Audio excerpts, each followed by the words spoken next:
From the Library of Congress in Washington, D.C.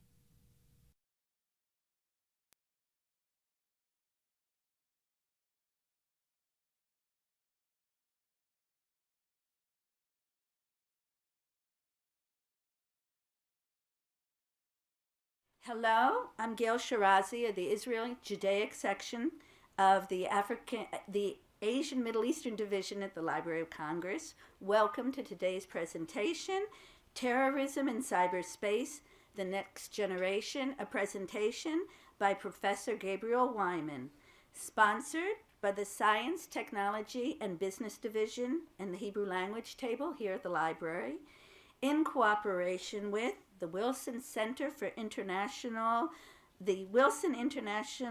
Center for Scholars and the Rabin Chair Forum at GW University. Special thanks to the SciTech and Business Division and their wonderful staff, to Dr. Walter Reich of the Rabin Forum at GW, and the Woodrow Wilson Center, and Galina Teverovsky, and of course, thanks to Gabi Wyman. Professor Wyman is a world-renowned expert on terrorism and the internet. He's tracked terrorist movements and activities in cyberspace since the 1990s. His new book, Terrorism in Cyberspace, the Next Generation, is being published by the Woodrow Wilson Center and Johns Hopkins University. It's upcoming and should be out in the fall. Gabi is a full professor at the Department of Communications at Haifa University in Israel, and he's currently a fellow at the Woodrow Wilson Center. His interests include the study of media effects, political campaigns, persuasion and influence, media and public opinion, modern terrorism, and mass media. He's authored 8 books, including The Theater of Terror, Mass Media and International Terrorism, and the groundbreaking Terror on the Internet, The New Arena, The New Challenges. He's written many chapters and has more than 160 papers to his name. Professor Wyman received numerous grants and awards from Internet foundations, including his most recent grant from the European Union to study terrorism and radicalism in cyberspace. Again, I'd like to thank the entire team that made this lecture possible, and following the lecture, we'll have time for Q&A. So it's with great personal and professional pleasure I introduce Dr. Gabriel Wyman. Thank you. Thank you, Gail. This is not my first time at the Library of Congress. It's actually the 4th time.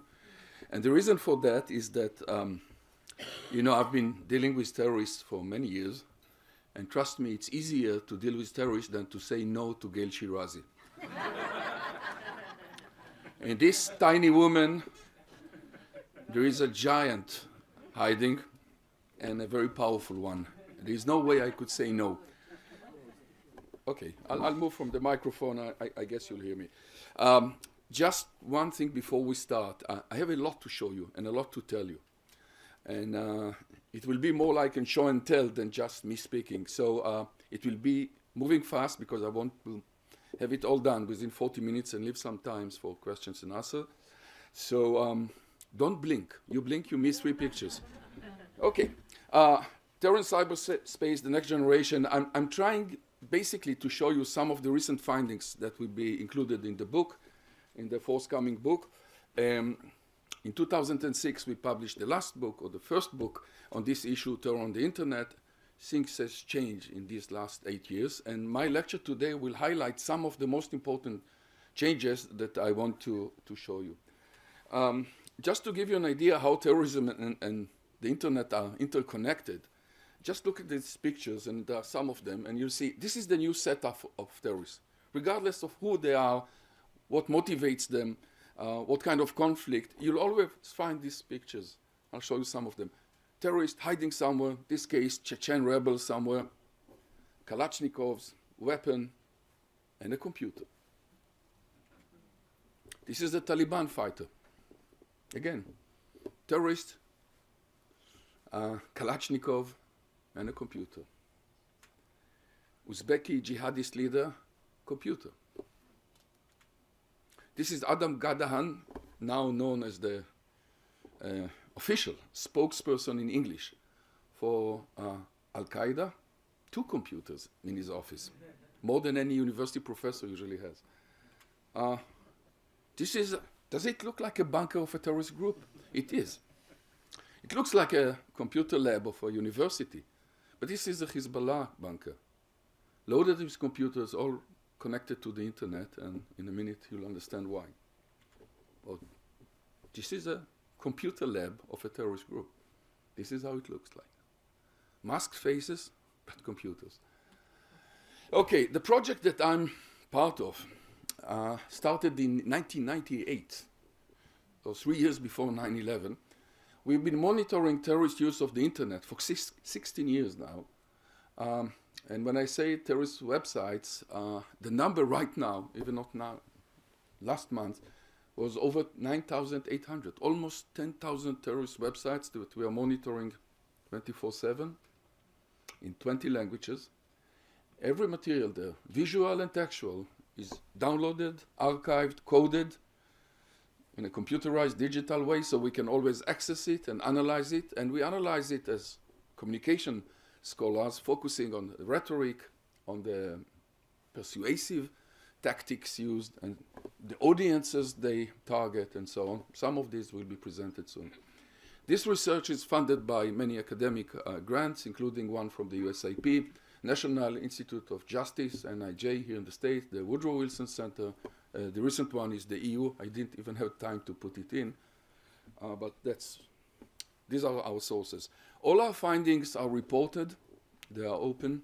You can find them here at the Library of Congress easily, like this book, Terror on the Internet, and all the publications, papers, books, lectures, special reports, and so on.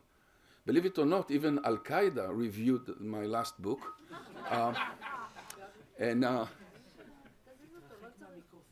Okay, and it's not because they were really that eager to help an Israeli Jewish scholar.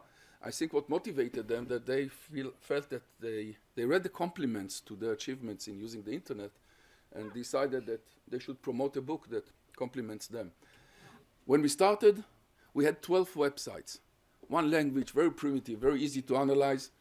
After 9/11, the numbers grew rapidly to thousands, and right now, and even not right now, when I say right now, it's December 2013, we already reached 9,800 terrorist websites. Now, on top of it, are all the digital platforms of social media, like YouTube and Instagram and Twitter and Facebook, and we analyze all of them. Now, who are the terrorists online? You don't have to read the list. One word is enough, all.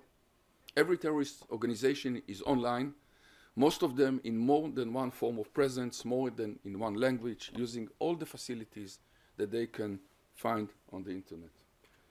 So why is the internet so useful for them?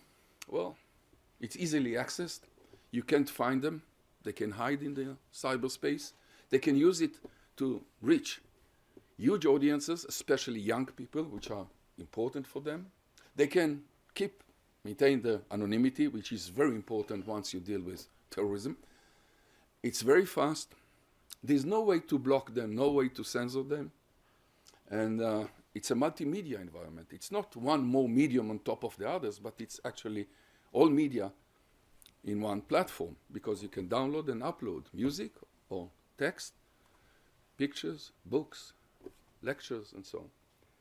Now, what are they doing on the internet? Actually, everything possible, from scaring us, psychological warfare, from propaganda, raising funds, teaching, tuition, recruit people, mobilize people, look for information, data mining, teach, and even the last one, which will be discussed today as the last topic, see it as a weapon, use it as a weapon to attack infrastructure, to attack banking systems, transportation system, and so on, the so-called cyber terrorism. Now, since I have so little time to discuss so much, I decided to focus on 4 new trends, things that we actually monitored recently in the last years or so, and not to cover the entire spectrum of the activities and presence online. So I will speak about new media meets, new terrorism meets new media, narrowcasting, I'll explain the term, the issue of lone wolves, term used to describe solitary action, or so-called solitary actions of terrorists, and I will argue that behind every lone wolf there is a virtual pack of wolves that you can find them and track them. They are never alone. And finally, the scary vision threat of cyber terrorism. Okay, let's start. New terrorism meets the new media. Now, all of you, I guess, are aware of all of these new platforms online. Let it be Facebook, YouTube, Flickr, Instagram, Google Earth. Some of you may know even Second Life. All of these are today used by all terrorist groups. They never invented any of these. They never improved any of these. But they learned how to use, I would say, the most sophisticated, innovative platforms, communication platforms of the West to attack the West. So this was the early website of Al-Qaeda. I hope nobody is offended, but it was quite a primitive website. It was called Al-Nida.com, the call in Arabic. It was very simple, only one language. It didn't change a lot. It was very easy to monitor and follow. They didn't really change it a lot. But after 9/11, actually a year after 9/11, this was, by the way, the last time we saw it, last time we downloaded it, July 2002. And then it was replaced by much more sophisticated websites that look like this. By the way, if you look at the cracked computer at the bottom, it has a meaning and the idea of cyber attacks. Al-Qaeda today is running thousands of websites and other platforms, well protected, sophisticated, streaming videos, music, and so on. So it's not the primitive website that you saw in the 90s. But I would like to highlight one of them, which is more important to the trends that we are focused. And this is something that is very alarming. This is a magazine, online magazine, called Inspire. It's in English. You can find it easily online. There are some copies. These are the front pages. They are very sophisticated, targeting English-speaking Muslims and trying to recruit them, to seduce them, to radicalize them. The magazine is very, I would say, glossy, chicy, modern, updated. These are some of the issues published online, all of them. And I would even argue that it's not just nice to look at, it's also influential, it has an impact. And almost all the recent terrorists that were involved, either in attempts to perform acts of terrorism or actually did it, in some ways were linked to this magazine. The last one, by the way, Inspire number 12, came out just a couple of days. What you see now is the fresh new version. So when they moved to the internet, they are now present there in a much more sophisticated way than ever before. Inspire 12, by the way, is calling for car bombs in America. They have a section called Open Source Jihad, like visit our website and we will teach you. Do they have students? Sure, you know them. Remember the two brothers in Tsarnaev Brothers right, in the marathon in Boston? I'll show you where they learned the material from. The pressure cooker bombs, you'll see it soon. They were students of Inspire. And now, it's not just a magazine online. All terrorist groups are using the multimedia platforms online. It is television online, like in the case of Hezbollah's Al-Manar television. You can watch it online. Radio online of a terrorist group. Publishing house, so everything that you want to read, download, you'll find online. Even posters of the leader, Nasrallah, if you want to download them, print them, and put them on the walls of your bedroom. They even have a university of jihad, Jihad Academy, when they can teach you the principles and the importance of jihad. Now, to do that, to produce such material, and more sophisticated than ever before, they need an assembly line. They need a production system, and they have it. They have the producers, they have the stars, they have the distributors, people who, because it's not enough to create a website or to launch a magazine online. You need people to access it. You need to publicize it. You need to promote it. So they have the distributors and the promoters. Speaking about the producers, what you see here is a list of Al-Qaeda's online production companies. All of them, by the way, have their own logos. So whenever you see some material, there will be, I can show you later, some of the logos, you can identify who did it. So if Zawahiri, or former leader of Al-Qaeda, bin Laden, wanted to produce something online, they usually sent it for those production companies, they edited, and then launched it online, but they needed somebody else, and these are the distributors. People who will not just distribute it, but get the audiences. So let me show you one of them. His name was Irhabi 007. Irhabi in Arabic is terrorist, and 007, you know where it comes. This was his nickname. He was hiding for many years in England, in London, and was one of the chief distributors of the Al-Qaeda propaganda material online. So let's see if we can manage and see the video, short section of it about him. Over the space of only 2 years, Irhabi 007 became the undisputed, undefeated king of internet terrorism.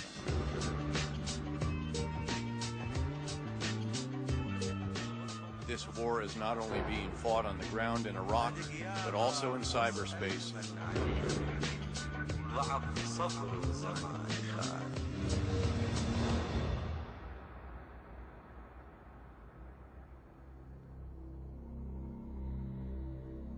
This is the story of a man who called himself Terrorist 007, a man who used the internet to build a network of terror stretching from Iraq to Canada, from the United States to Bosnia, all from his bedroom in London. He, I think it's not unreasonable to say, provided a link between core Al-Qaeda, the heart of Al-Qaeda, and the wider networks that he was linking into through the internet. The story of Terrorist 007 reveals how virtual terrorist networks can emerge out of sight of the authorities and not only radicalize young Muslims online, but also help them carry out terrorist attacks.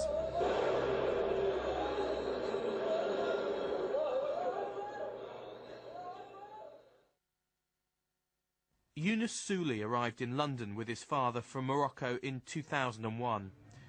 He enrolled at this small college in the city of London to study IT. He was a loner who soon started using his newfound skills to surf the internet.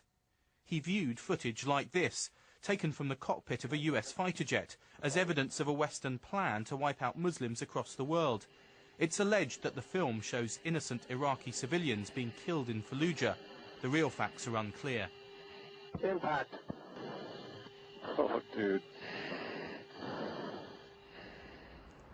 It was from his bedroom in this house on an ordinary road in West London that Yunus Souli went from being another angry young man to one of the most notorious cyber jihadists in the world. He would use the internet to spread fear and hatred across the globe. By 2004, Souli had assumed the username of Irhabi 007, Irhabi meaning terrorist in Arabic. He posted advice on hacking and uploaded videos of Osama bin Laden onto US government websites. This attracted attention. Aaron Weisberg monitors extremist Islamic activity on the internet from his home in the US. Well, I first came across him because he was active on a forum on the internet that I was monitoring. It was called the Islamic Terrorist Forum. I mean, that was the official name of the website. And he demonstrated a degree of technical knowledge. He demonstrated a concern on that site for the security of the community, and he demonstrated a high degree of paranoia. Extremists also began to recognize Souli's potential. As Iraq descended into violence, Al-Qaeda's leaders there contacted Souli. They asked him to build websites for them. Souli's contribution was invaluable, according to one expert on internet terrorism who testified in Souli's trial last year. Irhabi 007 was essentially a fixer for al-Qaeda in Iraq and al-Qaeda elsewhere, an online fixer, someone who took care of tasks that al-Qaeda couldn't do on its own. He had a flair for marketing, and he had the technical knowledge and skills to be able to place this stuff in areas on the internet where it wouldn't get easily erased. Suicide attacks were filmed in Iraq and emailed to Sooley, who posted them on websites across the world, but these were often closed down. Sooley needed a constant supply of money to pay for new sites. He was helped by this man, Wasim Mughal, a British biochemistry undergraduate, and another man from West London, Tariq Al-Dor.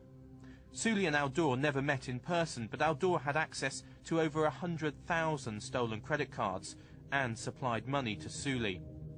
By now, Irhabi 007 was a central player in al-Qaeda's propaganda war against the West, and he didn't mind who knew it. Over the space of only 2 years, Irhabi 007 became the undisputed, undefeated king of internet terrorism. His name is ubiquitous when it comes to cyber terrorism, modern cyber terrorism. By the way, here's the guy in the middle. The reason you see all those blood stains on his face, he fought back when he was arrested. So it was really some kind of a 007. So this is a production line. He's in jail, but there are many others, distributors, who replaced him. Well, what was he charged with? Distributing terrorist material, teaching, launching. He was actually even communicating connecting terrorist groups like the Chechen groups to Al-Qaeda and so on. He was the middleman. Let's speak about the new media. YouTube, they tube too. Now, you know the YouTube, and there are many advantages if you think about it from the perspective of a terrorist. It's free to all. You can upload, download, watch videos, whatever you want, even terrorist material. It's very attractive, visual, moving images, easier to find, very easy to find. I'll show you in a minute how. Appealing to young people and allows the users to download it to the telephones, computers, CDs, and distribute it. So let me just give you an example, done actually these days. If you just log on, open YouTube on the web, and you put the words, the search of YouTube, Hamas Islamic Resistance Movement, you'll find, and this is true for last days, almost 1,500, 1,500 videos of Hamas. How about this guy, Awlaki? I'll keep mentioning his name. He's not alive anymore, but his videos are there online. If you just put the words, right now, today, on YouTube, American company, you put tribute to Anwar al-Awlaki. Awlaki was the guy behind many actions related also to the marathon in Boston, related also to the 9/11 case, and to almost all terrorist events in the West. He's the preacher, he used to be the preacher, killed by an American drone in Yemen. Put the words tribute to Anwar al-Awlaki, and you'll find 4,580 videos, all there. Some of the groups launched their own YouTube, like Hamas in 2008 launched their AxaTube. Look at the similarity, note the similarity between the logos. And PalTube in 2011. And today, all terrorist groups, all of them are on YouTube. Thousands of videos. Hezbollah's, Al-Qaeda, plenty of them. This is the Adam Gadahan, the ex-American, converted to Islam and joined hardcore Al-Qaeda. Many, many videos by the Chechen rebels, PKK, the Kurdish underground in Turkey, Taliban's. How about Google Earth? I'm sure that you know it. Now try to, for a second, be a terrorist and think about Google Earth. Isn't it nice to have free satellite services?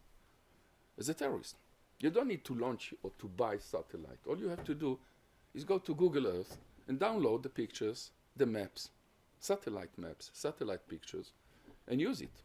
Now, this is not a theory or a threat. This is already happening. Remember the case, the attack, the deadly attack in Mumbai by Lashkar and Toiba, a jihadi group from Pakistan.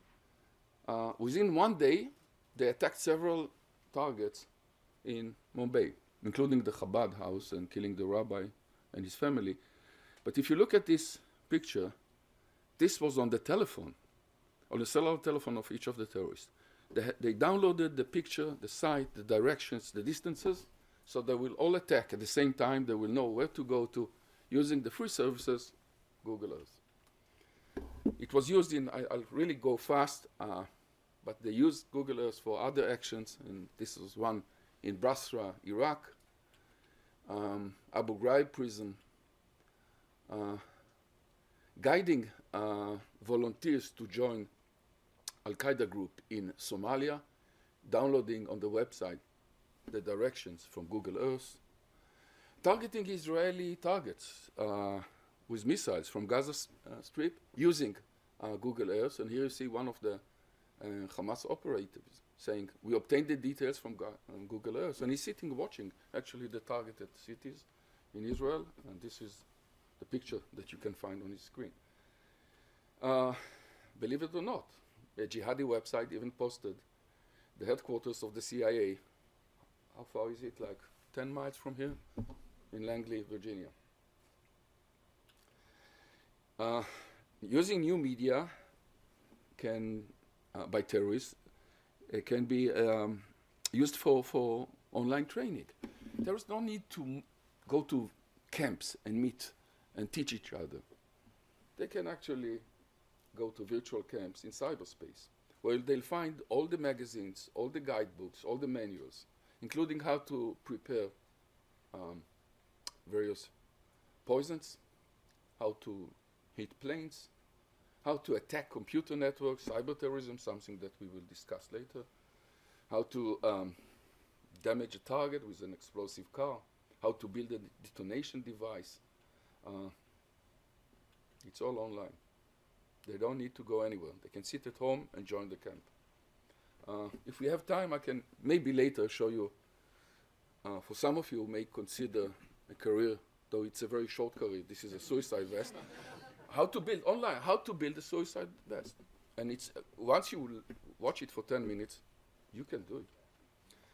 Let's move to the second trend because we have short time and a lot to see. And this is the term that I want to explain, narrowcasting. Now, in communication, you use the word broadcasting to target as broad as possible audience with the same message. One message, one appeal, one medium to the broadest audience.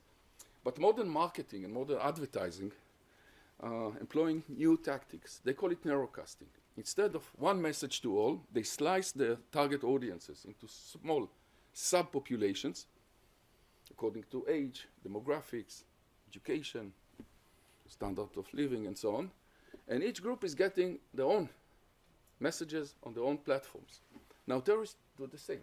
Instead of one message to all, they are moving now to very specific and narrowcasting type of propaganda and recruitment online.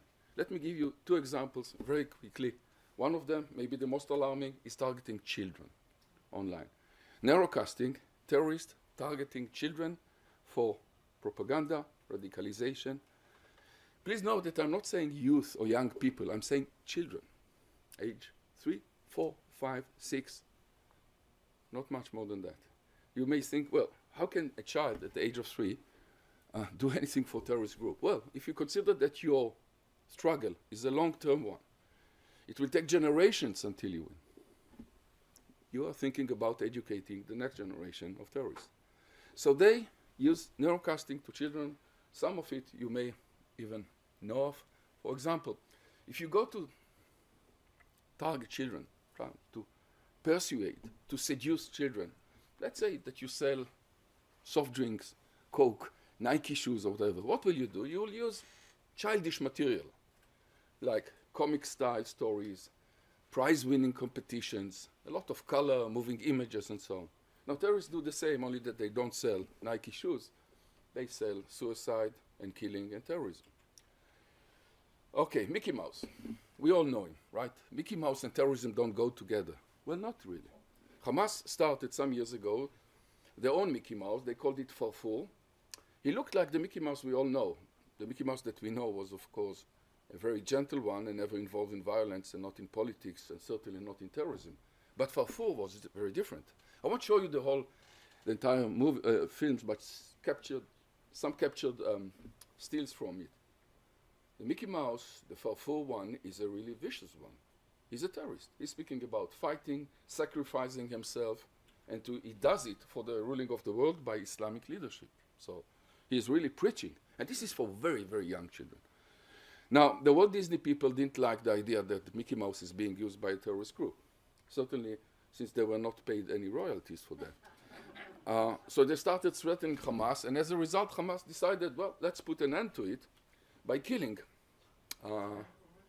So Farfour was beaten to death because he was interrogated by an Israeli agent, and he was killed and became a martyr. Replaced, well, you may know the childish figure of Maya the bee.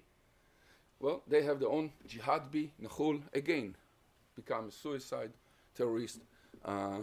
Nasty messages, very violent one, not childish at all. Replaced by Bugs Bunny, Hamas Bunny, Asud, again. One by one, each one of them was a childish figure, appealing to children, but selling the messages of death, suicide, killing, terrorism. The recent one is Nasur, Teddy Bear, again, a nasty character. Slaughter, killing, destruction, suicide. The next one, I have to apologize, this is not an easy one to see, comes also from Hamas websites for somewhat young, older children that can read and write. This is a website, a very childish, colorful, moving images, cheerful. And if a child usually at age 6 to 8, can read simple Arabic, all of these are links to stories. He will go like this, among this, he will surf those pictures, but finally, he will hit this picture. A child. And this is no fiction, and this is not cartoon, this is real.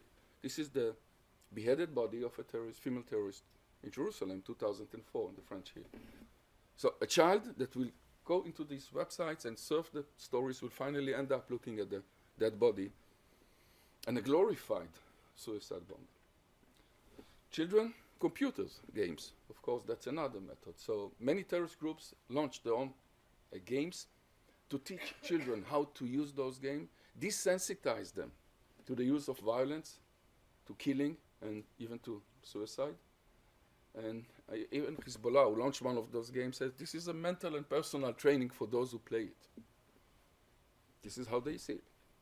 And some games, it started in Iraq with the quest for Bush, where leaders were targeted and the child gets points for killing American leaders or soldiers. And there are so many games, I just give you some examples. Al-Qaeda Strike 1.4. Children are also used to promote martyrdom themselves, to preach for it, to play with it, to show it, and to glorify it. If you remember, and I will not show it to you, but the first hostage, American hostage captured in Iraq in 2004 was Nicholas Berg. He was executed, beheaded by the Al-Qaeda group. This is one frame from the picture. And the only reason I'm showing it, the video is still there. There's no way to block it. And thousands of websites carry it. The bloody, gruesome execution of a helpless, actually the beheading, seconds later after this picture. But the amazing and maybe the shocking thing was to see online children, Arab children, taught to play the game of execution, imitating the same act of beheading and hostage. It is clear that they saw those videos because they do it second by second. The impact is clear. More and more children are involved in suicide bombing. More and more children are recruited in Afghanistan, in the Maghreb, and so on. Another example, very rapidly, women. Narrowcasting to women. Websites designed for women. Al-Qaeda has their own magazine online, Al-Khansa. This is the first issue, they have more now, in pink. Targeting women, calling women to join, to sacrifice themselves, to support their spouses, to educate their children, and so on. And you have terrorist websites designed for women, for female jihadists. Even teaching them how to be cyber fighters, how to use computers as a weapon. Zawahiri, now the leader of Al-Qaeda, replacing bin Laden, his wife has a website online preaching terrorism. Zawahiri's wife, and this is how the website looks like. This image shown online is a good example, and maybe a troubling one, of a mother sending her son to become a suicide bomber. It's fake. This is not really an explosive bed. But the message there is that the mother is behind the action. It gives legitimacy to the action, and even tells young people that your parents will be supportive. Then again, we see rising numbers of women involved in terrorism, and especially in suicide terrorism. Let me move to the third one, the last before, and this is the issue of the lone wolves. A new trend in modern terrorism. It seems like lone wolf terrorism is individuals, not groups, not organization, not movements, but individuals launching their own terrorist campaign by themselves. Well, I would argue that they are not really alone. In nature, by the way, a wolf will never hunt alone. They can't. They will die. A lone wolf will die. They need to hunt in packs, and the same about lone wolves in terrorism. The only thing that you don't see the virtual pack, but it's there. It's online. First of all, we have to realize, as President Obama, this seems to be now the new trend in modern terrorism, the most alarming one. And we see more and more cases of those lone wolves. But we also see that there's a line behind them. There are footprints in the snow, if you want, of the virtual pack behind them, guiding them, leading them, teaching them, seducing them, and launching them. Now, some examples that you may remember: Major Nidal Hassan, who shot some of his colleagues in camp. Britain's lone wolf, there are several of them. All of these are lone wolves. And actually, almost all cases in the West today were done by lone wolves, including this murder in London, the beheading of a British soldier. But, as I said, they are called online, they are recruited online, they are taught online, they are even launched online. Remember the Inspire magazine? This is one of the articles in the Inspire magazine, targeting Arabs in the US and in Canada. I'm proud to be a traitor to America. Preaching to those that are here but feel alienated, feel that they are second-rate citizens, feel that they don't belong, and trying to motivate this frustration, social frustration, to terrorism. Al-Qaeda is using all the social media, from Facebook to Twitter to YouTube, to reach those lone wolves, radicalize them online, teach them online, and finally launch them online. This is the Boston Marathon attack in April, just a year ago. Killing people, including later policemen. These are the two brothers, you see them, the Tsarnaev brothers, picked up by a camera. Lone wolves? Not really. What did they use for a bomb? They used a pressure cooker. But these guys were never in a terrorist group, never educated by terrorism, never went to a camp. How did they know? Well, we know now, because we can go back and check the footprints in cyberspace and find that they reached this website, Al-Qaeda's Inspire magazine, teaching how to build a bomb from pressure cooker. Exactly the way they did. You have all the instructions there. Remember the open source jihad? They used it, they followed it, they activated it. And so did many of the others. They are taught online, they are communicated online, they are launched online. There is a virtual pack behind them. And Al-Qaeda launched only last year a pocketbook for lone wolves. Again, self-radicalization, self-teaching, and launching.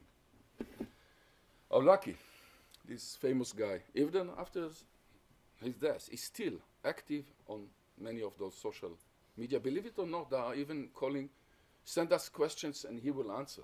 Of course, there are people who answer in his name, but the idea that he's still there, or his spirit is still guiding, and he's glorifying the wolves, not just calling, but glorifying those that were active, including, in this case, Nidal, and this is from Inspire number 11. Look at this picture and the message here. This is the dead brother. Among the two of them, one of them was killed. And he looks like somewhere in heaven, in the skies, surrounded by angels and so on. I won't read you all the list, but almost all terrorists, lone wolf terrorists, was somehow linked to Inspire magazine, to Our Lucky. And if you draw a map of the online connections, you'll find that all the lines lead to one guy in the middle, Our Lucky.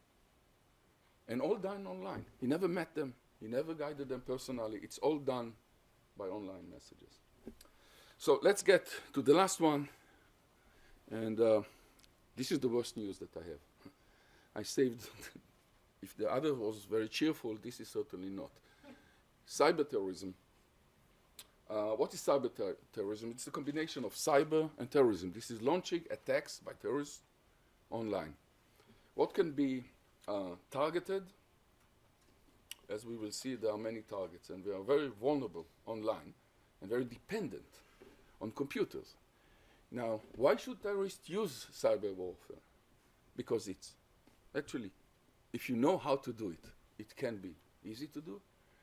Our societies, all modern societies, rely heavily on computers, from libraries to transportation, from infrastructure to monitoring planes and airports or subways. Everything is dependent on computers. I'm quoting President Obama, who's probably quoting his advisors about the risks of cyber terrorism.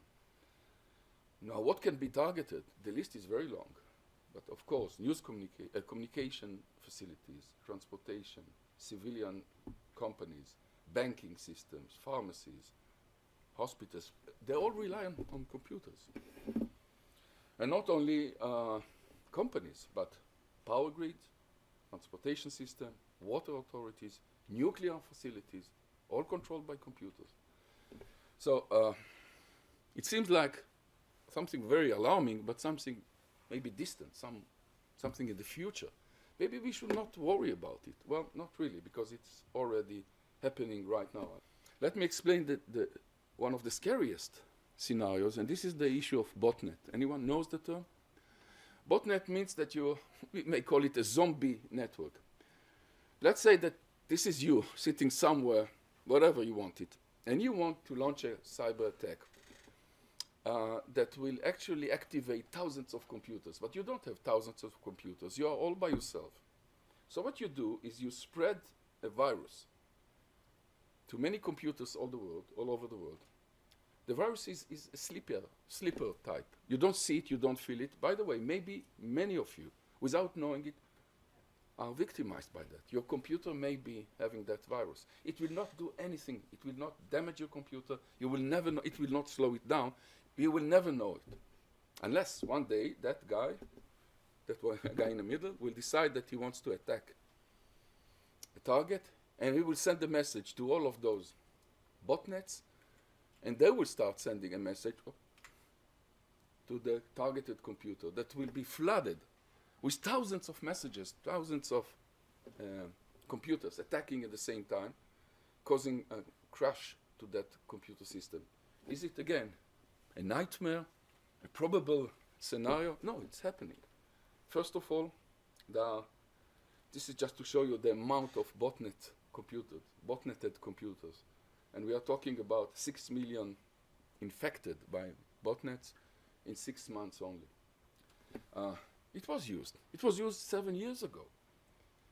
There was a case in Estonia, just very briefly. The whole case was about, Estonia is a small country near Russia, and there is a tension between, as you know, between Russia and some of the neighbors, including Estonia. Now, in April 2007, exactly 7 years ago, the Estonian government moved a memorial statue and caused a huge criticism coming from the Soviets, from Russia. As a result, there was a botnet attack on Estonia, causing a huge collapse of the entire system. Everything collapsed in Estonia. And this was the junk messages coming from all those networks. And for weeks, the entire country was paralyzed. No banking, no transportation, no government, no news. All the organizations, you can look at the list of targeted facilities. And it was very clear that it was all organized, because if you follow, you don't have to understand the chart, but if you follow the time, you can see that all the attacks came at the same time. Like somebody activated all those botnets, all those infected systems. Somebody sophisticated, probably Russian hackers working for, I don't know who it's Russian authorities, but it was certainly well coordinated and very sophisticated attack. By the way, they repeated it a year later when they attacked Georgia. Before the Russian troops went into Georgia, they attacked the computer system. So cyber threat is not really something that may happen in the future. It happens here, and it happens every day, and there are thousands of cases every day of attempting to break into American systems by cyber attacks. And you can see the testimonies, and these are more recent, from Robert Mueller, the FBI director at that time, in 2012, about the growth, about the threat. And let me just conclude with showing you, you don't have to read the numbers, but this is the amount, or the number, rising number of cyber terrorist attacks on American facilities. You can even look at the distribution.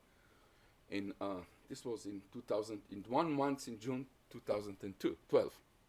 Industry, government, education, online services, these were targeted by.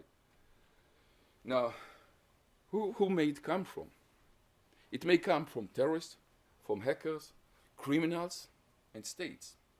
States do cyber attack too. Remember, somebody attacked the Iranian facilities with a virus, Stuxnet, right? That was probably a state, or maybe more than one.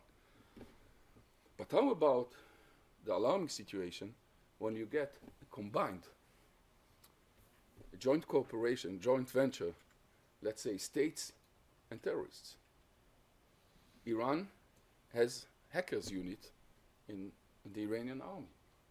Iran is also supporting terrorist groups. How about Iran launching a cyber attack through their proxies, terrorist proxies? How about terrorists recruiting professional hackers, motivating them either by money, by ideology, religion, prestige, or whatever? Or terrorists and criminals cooperating, professional hackers, or professional cyber hackers, and terrorists. We certainly see a growing number of cyber attacks on American facilities, and the number are just growing. So let me conclude here with 2 recommendations, and both of them are important. The first one has to do with the new arena that we are now facing. It's not more a war of tanks and rifles and so on. We are fighting against terrorism, a new type of war. And we need new soldiers, new armies, new training, new weapons, and new defense mechanisms, including monitoring terrorist activities online, like the NSA is doing. However, and here comes my second recommendation, and please remember that I always combine the 2 of them. All these activities, all this new war on terrorism must be regulated, should be regulated, including the NSA's activities online or monitoring telephone conversation and so on. We need the monitoring, but we also need it to be regulated. We need regulation that will say who can access what, who can download what, and who can access the data that was archived. If you don't do I would say, the regulation of the monitoring, we may end up paying heavier prices for terrorism than just in terms of terrorism, but also in terms of our civil liberties. Thank you very much.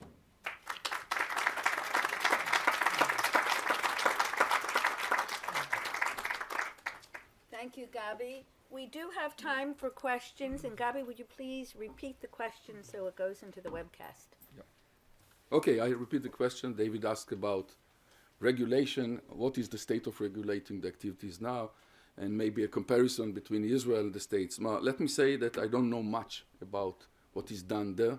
I'm monitoring more the bad guys than the good guys, but in the same time, I'm quite aware of the various measures used online. We see them, starting from blocking website, hacking website, interfering with the material online, and so on. We see the counter activities. I'm not quite sure that all of them are productive, like removing websites and blocking them doesn't work. They re-emerge sometimes very. Now, NSA so far was not really regulated, and you know the leaks coming from Snowden and others that provided information on the size and the depths, I would say, of monitoring telephone conversation and so on, only shows you that some of the recommendations that the first one, that we should monitor, are there. So far, I don't see any regulation. Now, let me give you, David, the regulation that I'm looking for.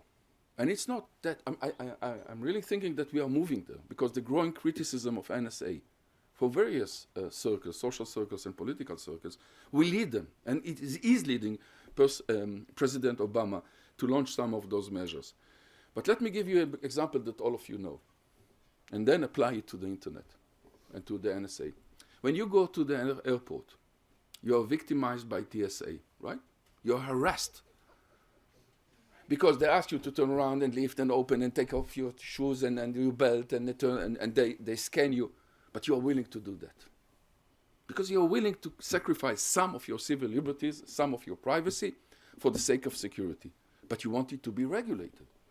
Not anyone can tell you go and run naked in the corridors of the airport, right? You know who is allowed to do what to whom? He needs to be authorized for that. He needs to be officially wearing some kind of uniform. And you know what they're allowed to do to you, right? Why don't we have the same rules applied to the internet? Who is allowed to do what to whom? Who is allowed to access? And this will remove a lot of the problems associated now with the wide war that is launched there online. Now, what the Israelis and the Americans are doing, well, I'm not an expert on that. I can only tell you that they're doing much better than they did some years ago. However, it's always we are always trying to follow the terrorists. That is, they are always one step ahead. Like they learn to use the YouTube, we start thinking, what can we do against it? They start to use Facebook and Twitter and Second Life, which I didn't speak about, and Instagram and Flickr, and whatever facilities that we provide them. Maybe we should start thinking ahead. What will be the emerging platforms of communication that are now being designed, and how can we prevent them before it's launched to be used or abused by terrorism? This is, I think, the next challenge for us. Anonymous, the activities of Anonymous. Joshua is asking about them, and I would look at Anonymous from the perspective of terrorists. They are certainly a good lesson for terrorists who look at the success of this group, who see the weapons used, who see the measures used, who see the impact. And I can tell you, when I'm looking at cyber terrorism, one of the reasons that I'm worried about is because you need two conditions. You need the motivations and you need the capabilities. Now, in the past, terrorists were not that interested in cyber terrorism, and certainly not capable of doing it. Recently, first of all, they are very motivated to use it. I mean, we are analyzing the chatter, and we see how often they manage. And they refer to the case of Anonymous. So they're certainly more motivated. And remember, if you want to be more effective in 9/11, what can you do? How can you be more effective than killing 3,000 people in one day, a couple of hours? You need to move to a higher sphere. That's cyber terrorism. So motivation is there. How about capabilities? Here they look at those hackers thinking about educating their own people, recruiting their own people like that, either by ideology, religion, or money, or joining forces with hacking units that are operated by states. I mentioned Iran. How about Syria? SEA doesn't probably tell anything, but this is the Syrian Electronic Army, a unit, electronic hacking unit of the Syrian army operated by the Syrian president, targeting Americans. Now, only recently, some banks, news agencies, were attacked by a cyber attack.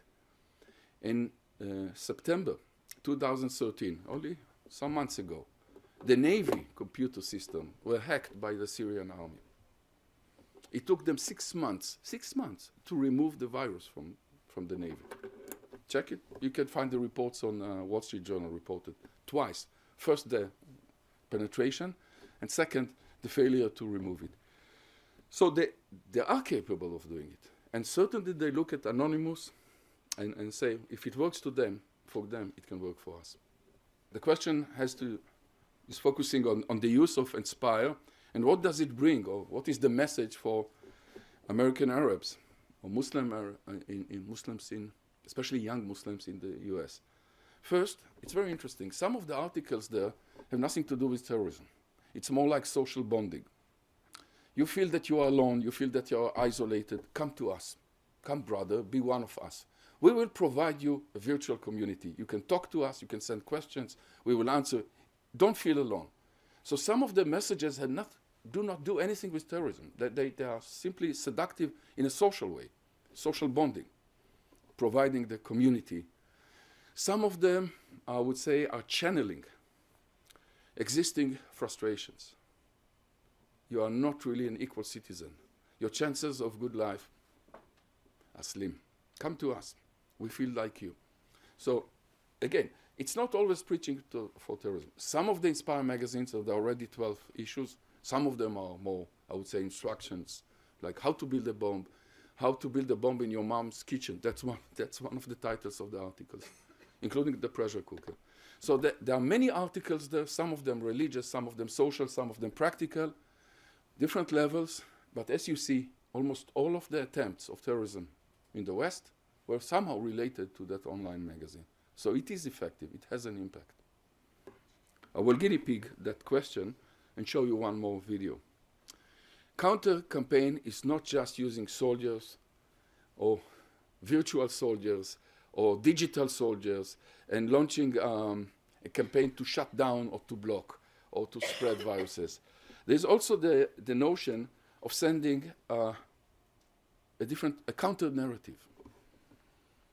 Using the same platforms, using the same measures, using the same social media, but not to preach for death, destruction, and terrorism, but to preach for hope, life, happiness, optimism.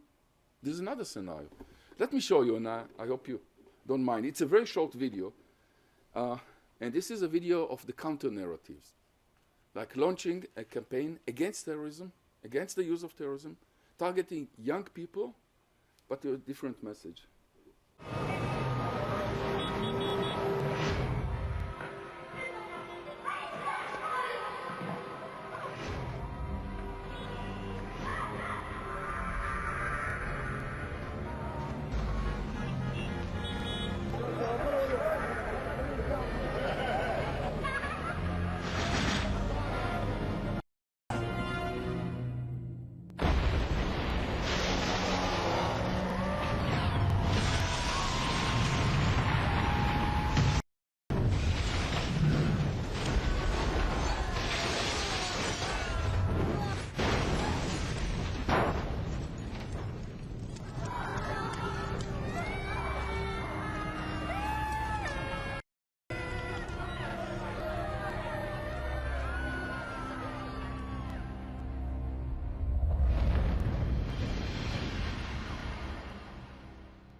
Say No to Terrorism is the name of the campaign.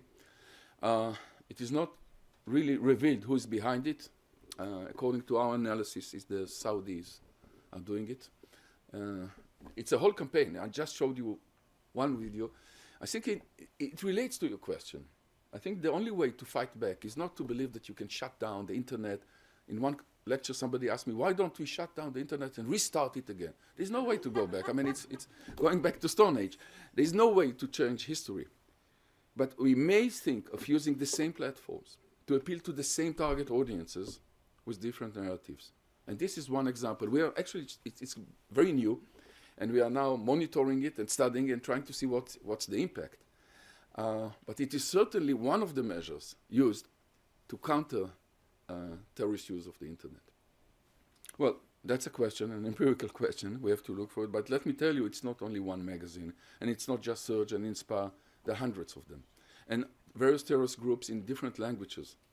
Now, you may, by the way, question, why would they publish English-speaking magazine to Arabs?